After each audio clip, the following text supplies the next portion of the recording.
കഴിഞ്ഞ വർഷം November 23-നായിരുന്നു Indian വനിതാ ക്രിക്കറ്റ് താരം സ്മൃതി മന്ധാനയും പലാഷ് മുച്ചലുമായുള്ള വിവാഹം നിശ്ചയിച്ചിരുന്നു. എന്നാൽ സ്മൃതി മന്ധാനയുടെ അച്ഛന് ഹൃദയാഘാതം ഉണ്ടായതിനെ തുടർന്ന് ആശുപത്രിയിൽ പ്രവേശിച്ചതോടെ വിവാഹം മാറ്റിവെക്കുകയായിരുന്നു. അതേസമയം പലാഷ് മുച്ചലിന്റെയെന്ന് പറയപ്പെടുന്ന ഒരു ചാറ്റിന്റെ സ്ക്രീൻഷോട്ട് ഇതിന് പിന്നാലെ സമൂഹ മാധ്യമങ്ങളിൽ പ്രചരിച്ചിരുന്നു. മേരി ഡിക്കോസ്റ്റ എന്ന പേരിലുള്ള അക്കൗണ്ടിലൂടെയാണ് പലാഷുമായി നടത്തിയ വാട്സപ്പ് ചാറ്റിന്റെ സ്ക്രീൻഷോട്ടുകൾ സമൂഹ മാധ്യമങ്ങളിലൂടെ പുറത്തുവിട്ടത്. ഇത് സമൂഹ മാധ്യമങ്ങളിൽ വൈറലാവുകയും ചെയ്തു. എന്നാൽ ഇത് പലാഷുമായിട്ടുള്ളതാണോ എന്ന കാര്യത്തിൽ ഇതുവരെ സ്ഥിരീകരണമില്ല. എന്നാൽ അതോടെ ആ വിവാഹം നടന്നില്ല. രണ്ടുപേരും ഇപ്പോൾ അവരവരുടെ ജോലിയിൽ ശ്രദ്ധ കേന്ദ്രീകരിച്ച് വിവാദങ്ങളിൽ നിന്നും അകന്നു മാറി നിൽക്കുകയാണ്. പലാഷ് മുച്ചൽ ഈ വിവാദത്തോടെ വൈറലായെങ്കിൽ അദ്ദേഹത്തിന്റെ വീട്ടിൽ മറ്റൊരു സൂപ്പർ താരം കൂടെയുണ്ട്. സ്വന്തം സമ്പാദ്യം മുഴുവൻ പാവപ്പെട്ട കുഞ്ഞുങ്ങളുടെ ഹൃദയ ശസ്ത്രക്രിയയ്ക്ക് നൽകുന്ന ഒരു ഗായികയുണ്ട്. പാട്ടുപാടി 4000 കുരുന്നുകളുടെ ജീവൻ രക്ഷിച്ച മാലാഖ എന്നറിയപ്പെടുന്ന പാലക് മുച്ചൽ അദ്ദേഹത്തിന്റെ സഹോദരിയാണ്. ചെറുപ്പത്തിൽ തന്നെ സംഗീത പരിപാടിയിൽ തിളങ്ങിയിരുന്ന പാലക് 7 വയസ്സുള്ളപ്പോൾ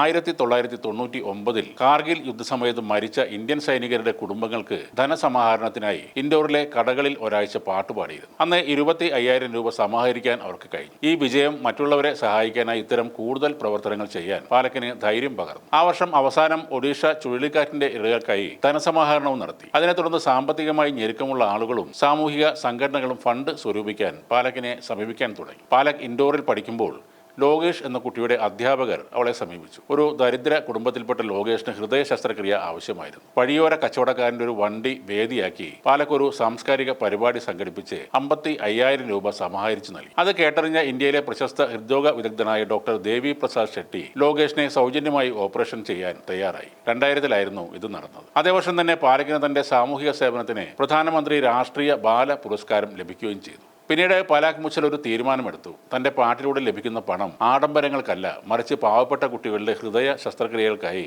ഉപയോഗിക്കും എന്ന്. പിന്നീട് സിനിമയിൽ തിരക്കുള്ള ഒരു ഗായികയെ മാറിയിട്ടും പാലക് ആ വാക്ക് തെറ്റിച്ചിട്ടുമില്ല. ഇന്നും തന്റെ ഓരോ സ്റ്റേജ് ഷോയിൽ നിന്നും ലഭിക്കുന്ന തുക പാലക് മുച്ചൽ ഹാർട്ട് ഫൗണ്ടേഷൻ വഴി കുട്ടികളുടെ ചികിത്സക്കായി അവർ മാറ്റിവെക്കുന്നു. ഗിന്നസ് വേൾഡ് റെക്കോർഡിൽ വരെ ഇടം പിടിച്ച ഈ സ്നേഹഗാഥ ഇന്നും തുടരുകയാണ്. ഓരോ തവണ പാടുമ്പോഴും ഒരു ജീവൻ രക്ഷിക്കപ്പെടും. ഇതിലും വലിയ അനുഗ്രഹം മറ്റെന്തുണ്ട് എന്നാണ് പാലക് മുച്ചൽ ചോദിക്കുന്നത്.